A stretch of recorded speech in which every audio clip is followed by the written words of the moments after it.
Hello everyone. तो I hope कि आप सब लोग अच्छे होंगे और मन लगा के पढ़ाई भी कर रहे होंगे। तो इस वीडियो में हम आपको बताने वाले हैं भारतीय संविधान की अनुसूची, जो कि अभी प्रेजेंट में 12 अनुसूची है। और मूल संविधान में, यानी जिस समय संविधान लागू हुआ था उस समय संविधान में अनुसूची कितना था? 8 था। ठीक है, तो मूल संविधान में अनुसूची 8 थी, बाद में संशोधन करके अभी प्रेजेंट में 12 अनुसूची कर दिया गया है। ठीक है, तो उसी 12 को जो अनुसूची है उसको एक एक करके हम अभी समझेंगे और आपको याद कराने की कोशिश करेंगे। ठीक है, तो सबसे पहला अनुसूची है जो कि जिसमें बताया है कि भारत राज्य, यानी भारत का जो राज्य है ओ और केंद्र शासित प्रदेश है ओ, वो दोनों के बारे में वर्णन किया गया है।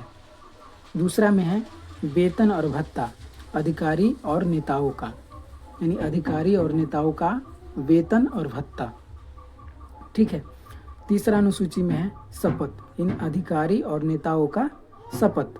चौथा में है राज्यसभा का सीटों का आवंटन और केंद्र शासित प्रदेश का भी। यूटी का मतलब यूनियन टेरिटरीज का मतलब होता है केंद्र शासित प्रदेश। ठीक है, तो उनके भी राज्यसभाओं का सीटों का आवंटन। पांचवा अनुसूची है अनुसूचित जाति जनजाति के प्रशासन का वर्णन।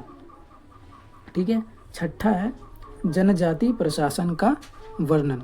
जनजाति ये इसमें से है जो कि असम, मेघालय, त्रिपुरा और मिजोरम।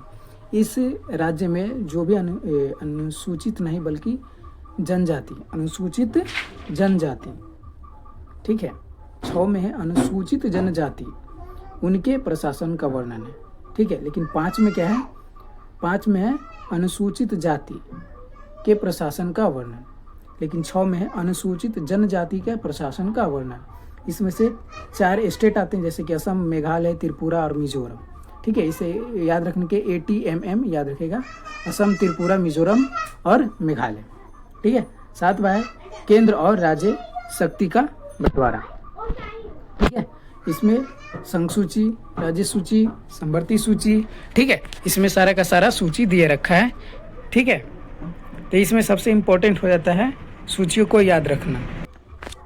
इसमें आपको सारी बातें याद नहीं रखना है बल्कि अनुसूची को याद रखना है। ठीक है, कि मूल संविधान में कितने अनुसूची थे? तो 8, और अभी प्रेजेंट में कितने हैं? तो 12 हैं। और कौन से अनुसूची में क्या दे रखा है? ठीक है, ये पूछता है। जैसे कि 8वीं अनुसूची पूछेगा कि इसमें मूल संविधान में कितने भाषा थे? तो 14 भाषा थे। अभी प्रेजेंट में कितना है? तो 22 भाषा है। ठीक है, उसके बाद इस संविधान में जो कि ऐड किया गया है संविधान संशोधन करके।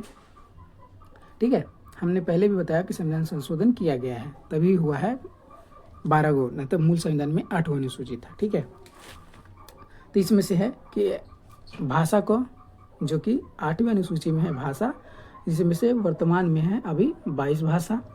पहले था मूल संविधान में 14 भाषा। इसमें से 21वां संविधान संशोधन 1967 में किया गया, जिसमें से सिंधी भाषा को जोड़ा गया। तो 21वां संविधान संशोधन में सिंधी भाषा को जोड़ा गया। 71वां संविधान संशोधन में कोंकणी, मणिपुरी, नेपाली को जोड़ा गया। 3 भाषा को जोड़ा गया 1992 में।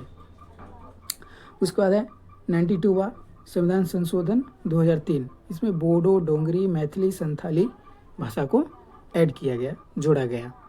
ठीक है, तो ये संविधान संशोधन खासकर भाषा से रिलेटेड है, जो कि इम्पोर्टेंट हो जाता है। ठीक है, उसका 9वीं अनुसूची है जिसमें कि पहला संविधान संशोधन हुआ था 1951 में, यानी संविधान लागू होने के बाद पहला संविधान संशोधन हुआ था 1951, जिसमें हुआ था कि भूमि सुधार व्यवस्था से रिलेटेड इसमें प्रक्रिया ऐड किया गया था। 10वां अनुसूची में है कि 52वां संविधान संशोधन किया गया था 1985 में दल बदल के लिए। इसके बाद 11वां अनुसूची है 73वां संविधान संशोधन 1992 से 1993 में पंचायती राज व्यवस्थाओं का व्यवस्था। ठीक है, तो 73वां संविधान संशोधन क्या था कि इसमें पंचायती राज को, यानी पंचायत को विकास करने के लिए इस व्यवस्था को लाया गया था। सबसे पहले राजस्थान में लागू हुआ था। ठीक है, लेकिन देश में कानूनी तौर पे बना है 1992 में, लेकिन लागू पूरे भारत में 1993 में हुआ। लेकिन सबसे पहले 1959 में हो गया था राजस्थान नागौर जिले में। लेकिन पूरे भारत में 1993 में लागू हुआ पंचायती राज व्यवस्था। इसमें 29 कार्य हैं, ठीक है, ये याद रखिए, ये भी इम्पोर्टेंट हो जाता है, ठीक है। 12वीं अनुसूची में क्या है कि 74वां संविधान संशोधन 1992 में आया, लेकिन लागू हुआ 1993 में, ठीक है। और इसमें 18 विषय हैं जिस पे काम करना है शहर को विकास करने के लिए, यानी नगर को विकास करने के लिए, ठीक है। तो ये हमारा रहा भारतीय संविधान की 12 अनुसूची। इसको आप लोग ध्यान से देख करके सुनिएगा, समझिएगा तो आपको याद हो जाएगा, ठीक है। आई होप ये वीडियो देख करके आपको कोई ना कुछ आपको हेल्प हुआ होगा, सीखने को मिला होगा, ठीक है। तो आप शेयर भी कर सकते हैं। अगर बैकग्राउंड में आपको बाहर की आवाज़ें आ रही हैं तो कंप्रोमाइज़ कीजिएगा, क्योंकि मेरे पास इतना अभी सुविधा नहीं है कि मैं आप लोगों को नॉइज़ कैंसिलेशन करके सिर्फ अपनी आवाज़ को आपको दे पाऊँ। आसपास की आवाज़ें इसमें पहुंच रही है, तो उसके लिए मैं क्षमा चाहता हूं।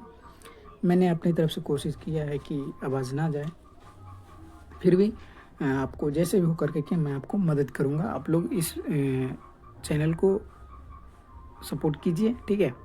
और मैं आप लोगों को ऐसे ही अच्छे से वीडियो बना करके आप लोगों को आसानी से पढ़ाने की कोशिश करूंगा, सिस्टमेटिक तरीके से, ठीक है।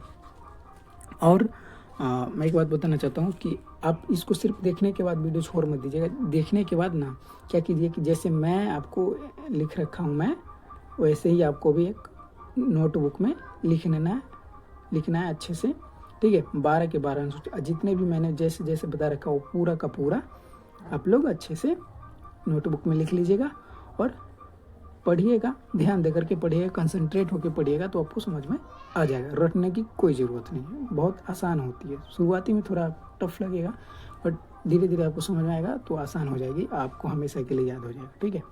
और मैं गारंटी लेता हूँ अनुसूची से अगर आप क्वेश्चन बनाते हैं तो एक भी क्वेश्चन नहीं छूटेगा। किसी भी कॉम्पिटेटिव एग्जाम की तैयारी करते हैं तो अनुसूची के क्वेश्चन एक भी नहीं छूटेगा, ये गारंटी लेता हूँ। आप इसको ध्यान से पढ़ लीजिए, समझ लीजिए, उसके बाद आप क्वेश्चन प्रैक्टिस कीजिए, ज़रूर आपको समझ में आएगा और अच्छे से क्वेश्चन बनेगा भी, ठीक है। धन्यवाद।